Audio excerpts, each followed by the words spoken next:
And then we wonder why things don't work out and why they become so toxic and why I keep dating the same person. And we don't realize that we date our trauma. We date people who are a direct reflection of the unhealed wounds that we live with. We keep getting ghosted because there's an abandonment wound that wants to be seen. When I talk about pulling it away, I mean a person who's consistent in your life or somebody who you really like and you've just met going slightly strange or off on you. They're preferring to spend their time alone. They're not replying to you very quickly. And in that case, I advise you to let them pull away like the rubber band and not to chase them and close the distance, because that way they'll come back soon rather than later, if you still want them. Whilst ghosting is somebody who's going completely silent and is missing. He's a ghost. He is not there. The former I would put up with because I believe in autonomy and personal space. The latter is boring to me and does not exist in my world. Simple. I think when we're talking about the concept of ghosting, it's important to delineate between what ghosting actually is and what it is not. When you really began to care for someone, and I'm going to go as far as to say become attached to them, when this pattern develops and we become connected to someone, and then all of a sudden all communication stops without any sort of explanation, we call this ghosting, and it fucking sucks. But the extent of the suck reveals something so much deeper than just cutting off contact. And that's ultimately what this video is about. We're going to talk about how ghosting really affects us on the deepest level. Let's get into it. Did y'all know that being ignored causes the same chemical reaction in the brain as being physically hit? Let me chill, I'm talking too much.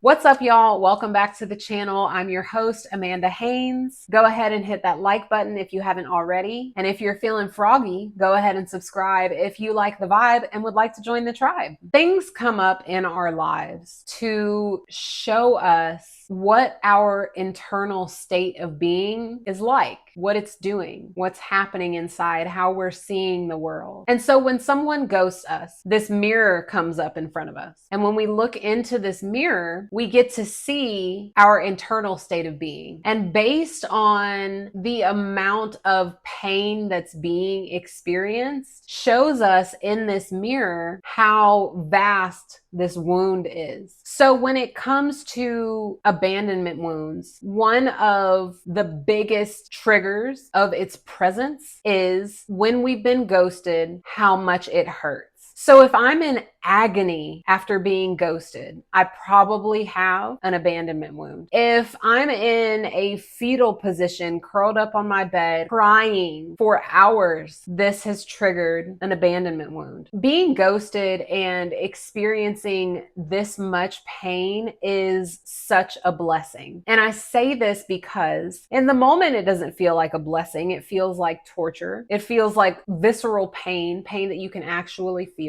But in this moment of torture and extreme pain, the clarity that we're getting in that moment is priceless. The clarity that I'm living with an unhealed abandonment wound that I've been carrying around for a really long time, and I'm just being shown this through this experience, is a gift. But we don't tend to see it like that because we're so attached to our voids being filled externally that we don't even realize that there's a void in the first place, or that we're seeking external validation. This stuff goes pretty deep.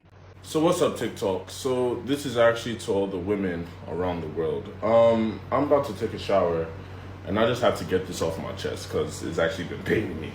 But I'd like to apologize to you all. You see, being ghosted is bad. But when you get ghosted as a guy, the pain.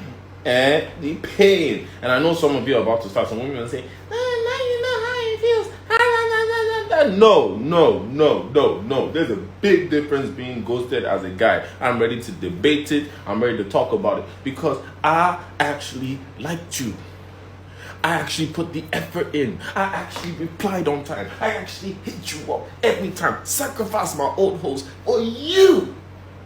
So now it goes to me. Ah! It's a very painful thing, but I understand. Women, I'm sorry. I'm so sorry. I like how he started off that video with "I apologize" and ended it with "I'm sorry." I don't necessarily know if I agree that there's no difference between being ghosted as a guy or a girl. I think we're all just human beings at the end of the day, and what hurts hurts. Doesn't matter your gender. But ultimately, getting ghosted does suck. It sucks for men and it sucks for women. And I think that the magnitude of the suck speaks to those unhealed wounds. I'm gonna keep saying it because I know that's just the truth because I've walked it. Let's hear what somebody else has to say. I feel like a lot of women sometimes don't ask the questions because they're afraid of the real answer. Exactly. But I also feel like some men don't give it because they can get the benefits without of doing giving, what they want to do. That is a fact. That's a fact. But I don't think a lot fact. of women are not self-aware. A lot of women have self-esteem issues. I had abandonment issues. So like I didn't realize how much that played into the things I would do with men back before until I became older. Right. So I do feel like a lot of women are insecure. A lot of women are sometimes looking to be fulfilled by a man, like for the father they didn't have, or things like that. And especially in the Black community, that's like a big thing. Yes, it is. Where's the lie? It's interesting because I wonder who gets ghosted more, men or women. But I wouldn't be surprised if it was women, because women for a long time have held on to this idea that we've been conditioned to believe that it's supposed to end up like a Disney story, that there is a Prince Charming and that we're supposed to all get married and have kids and live this white picket fence life, that there's a soulmate for everybody, that's everybody's path. And the pinnacle of our life becomes finding a man and becoming whole, because for a lot of us, without that, we feel incomplete. For a lot of us, if we feel like we don't have the ring on the finger, it haunts us. And so we're walking around and choosing men and seeing through this lens of brokenness, of abandonment. And we don't realize that we date our trauma. We date people who are a direct reflection of the unhealed wounds that we live with. We keep attracting to ourselves the same person on repeat, but through different people. So the same kind of man with different faces. We keep getting ghosted because there's an abandonment wound that wants to be seen and heard. There's this part of you inside that wants you to look at it and be with it and nurture it and reparent it. And so the idea is we can't go back and change what happened in our childhood the way that we'd like to. And so in our adulthood, on our healing journey, we're having to go back and revisit these painful memories and moments and heal it in a different way in order for our outcomes to change. But I like too how she also mentioned that a lot of people aren't self-aware, and we're not. We're not aware of how we're trying to void fill and how we seek external validation. We're not self-aware of the wounds that we're living with. We're not self-aware of our own level of consciousness. We're not self-aware of our projections and how we project our pain onto other people, how we project our wounds onto other people. We're not aware of how this reality spits back to us what's happening inside of us. We're not aware of universal laws. We're really not aware of how any of this works. And we're steady trying to make some shit happen from the outside instead of focusing on the inside and letting the outside work itself out. This stuff gets pretty deep. Let's keep going. If you got broken up with abruptly, like you really didn't see it coming, you felt blindsided, you're going to feel abandoned. And I know that word is so big because you hear about the abandonment issues and now you have it. And this is trauma. So that's why you're so upended with this breakup. You're feeling like, I didn't see it coming. Someone left me that was so important to me and I have no access to them. Your whole world just kind of fell apart, and the person who was supposed to be the central person in your life is now gone and you don't have access. You've been abandoned. And I know that sounds terrible and it feels worse I already know that. So if you're feeling like, I don't know why this is taking everything out of me, that's why. If you weren't a child of trauma already, as some of us already were, you are now. You are now. So treat it that way. You've been through trauma, and that's how serious it is. I totally get it, even if sometimes people don't. I get it. It is. It's traumatic to be ghosted, and it's traumatic to feel abandoned, even as little children, when we had really no idea what was going on. And then we carry that into adulthood. I'd be willing to go as far as to say that ghosting hurts because there's already an abandonment wound there. It's like, I give this example of, if you grow up your entire life, you've been skinny, and somebody calls you fat, it doesn't really bother you because you don't believe it to be true anyways, and there's not a wound that exists around that narrative. But having grown up heavy and being teased, and there's these wounds there, and then somebody calls you fat, it's going to trigger an emotional reaction that doesn't exist in the person who is skinny that's being called fat. And so ultimately, it's my belief that the emotional distress that we experience in adulthood is a direct reflection of wounds that were never healed from childhood 99.9% of the time. And that's just my opinion. But yeah, abandonment issues, that's what being triggered from ghosting does. Brings it all up to the surface. Let's keep going. When I feel abandoned by someone, it triggers me so much.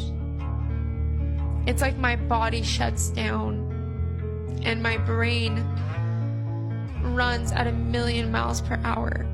And I think of all of the worst scenarios.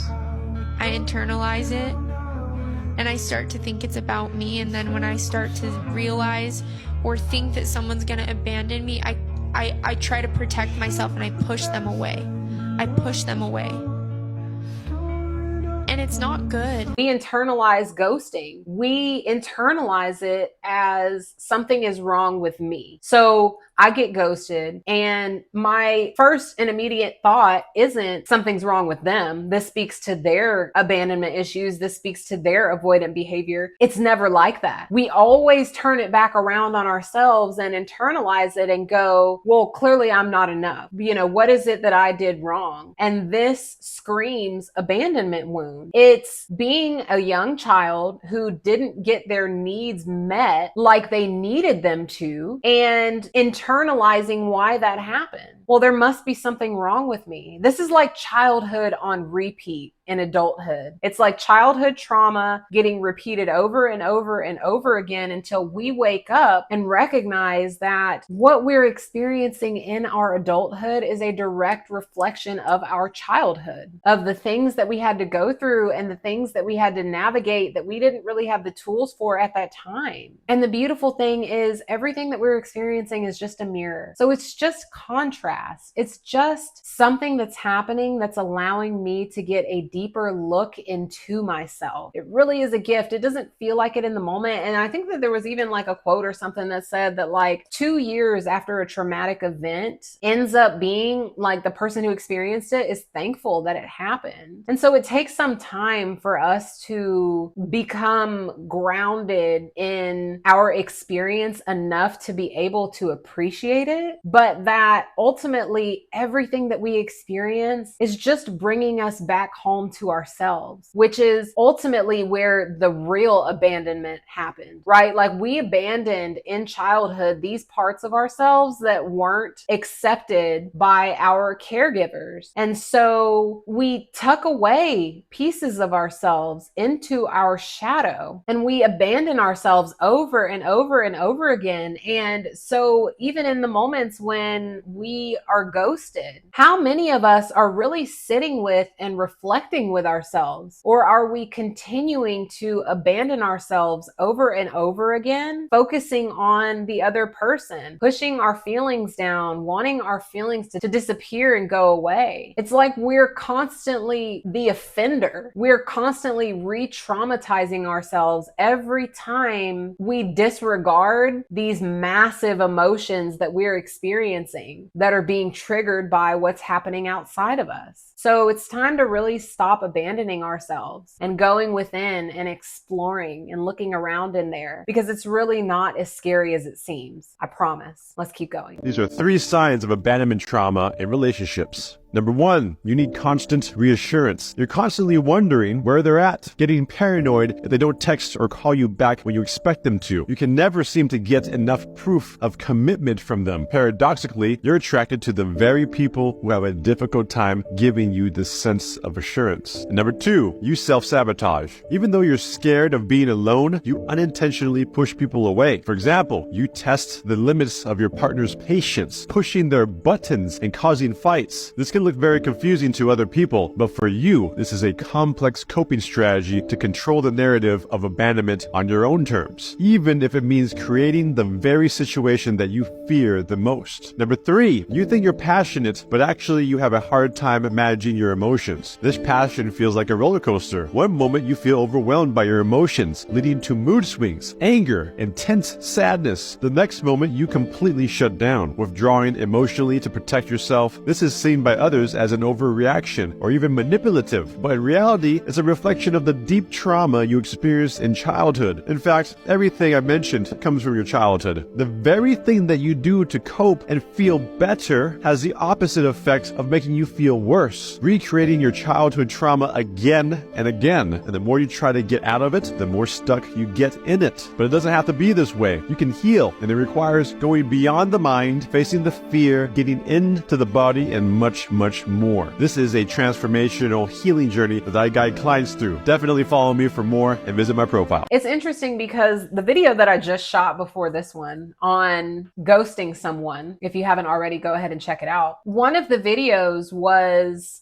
someone who talked about ghosting someone because they felt ignored by them and it triggered their abandonment wounds. And so it's just so interesting, all these projections that happen in these relationships that we have. And ultimately, relationships aren't meant to make you happy. They're meant to make you conscious. And so when we get in relationship with someone, all of these buried wounds that we have come up to the light because now we're in relationship with someone and they're stepping on our wounds and they're triggering us in ways that don't tend to happen when we're single. And so we're getting a closer glimpse at all of the stuff inside of us. And in dating tends to be one of the things that brings up abandonment wounds. And these are so common. And it happens on subtle tips. It happens on not so subtle tips, on more overt tips. But ultimately, a lot of us are out here walking around with abandonment wounds, and ghosting really shines the light on that. Let's keep going. If I don't like the way a particular person communicates with me, then it doesn't matter why they're communicating with me that way. I don't need to know why. It's okay that you got something going on. Everybody got something going on, bruh. We not in season. You can't meet me where I need to be met. It don't matter why you can't meet me there, because that's where the judgment comes in, when you start to investigate and want to know why and figure out if it's a good enough reason. Because we feel good judging people if we judging them in a kind light, right? Like if you determine, oh, it's good enough. Nah, bro, I don't care why you ghosted me, my G. You ghosted me. You know what I'm saying? I don't do that. You know what I'm saying? I communicate on the front end, and I expect that in kind. If you're not in the season where you can get that to me, that is perfectly fine. Absolutely. Do that over there. I think it's so important too for us when we get ghosted to stop focusing so much on the external of the situation, right? So we want to know, like, why did you ghost me? What happened? What can I do different? There's all this focus on the other person. And I truly believe that when we are ghosted and this extreme emotion comes up that stems from this abandonment wound, that it's so important for us to go inside. This isn't about the other person. This isn't about why they did it, what you did wrong, how you can do it better. All of the story that we create around why this happens and how we can save ourselves from this happening again, when all of this energy and attention needs to be placed on why this is so painful for me in the first place. Why am I so triggered by this? What am I really experiencing right now? What do I really need in this moment? And we need to start being there for ourselves, because once we're truly our own best partner, that is when we don't really need a partner to fulfill us, because we already fulfill ourselves. But if that is something that we do want to experience from a place of wholeness, we attract into our reality someone that reflects that same nature that we give ourselves, someone that treats us and nurtures us in the same way that we nurture ourselves. But we're looking for nurturing and treatment from the outside instead of being that for ourselves. And then we wonder why things don't work out and why they become so toxic and why I keep dating the same person, let's keep going. If you have an anxious attachment style and you have an abandonment wound, here is a simple perspective shift that can help you to heal. I said this to my clients yesterday and it really landed for them. I said to them, to heal the abandonment wound, you must first stop abandoning yourself. What most people do, whenever there's a trigger that comes up and an abandonment wound starts to emerge, they numb their emotions, they avoid their emotions, and most people think that behind their pain there is this big scary monster that they're not going to be able to handle. However, if we were to open up the door to our pain, inside we'll find in a dark room a little boy or a little girl crying out to be seen, crying out to be heard, crying out to be held. That is your inner child. That is little you yearning for love. And anytime that you numb or avoid and you turn away from that emotion, what you're really doing is abandoning that part of you. You're abandoning your inner child. So anytime that trigger, that emotion starts to emerge, instead of turning away from little you, start to turn towards little you. And remember, to heal the abandonment wound, you must first stop abandoning yourself. And yourself is the little you that exists within you. Hopefully that helps. Let me know in the comments if it did.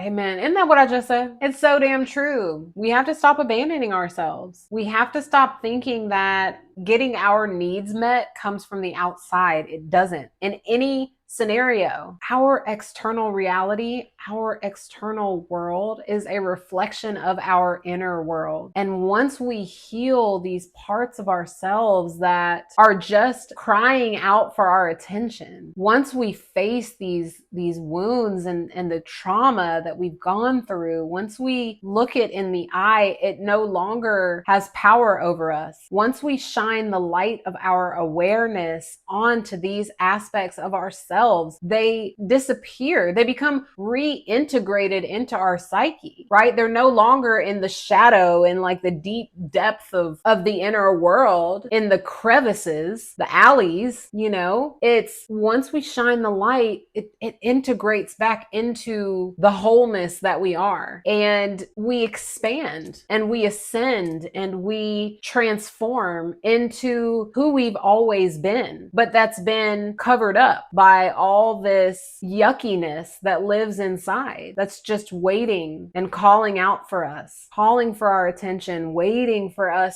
to see it and to invite it in and to pay attention to it. So we have to stop running. We have to stop running from our pain. We have to stop running from our trauma. We have to stop running from ourselves. And just remember that anytime that you're ghosted and it triggers a severe emotional response, this is your gift. This is your mirror. This is helping you to see what it is you need to heal. So I hope this helps. This is all that I have for you today. Go ahead and drop a comment below. I would love to hear what your thoughts are about this video. If you are experiencing any abandonment trauma or what it was like for you when you got ghosted. If you haven't already, go ahead and like, subscribe, and share this video with someone who you think needs it. Thanks for watching, and I'll see you in the next video.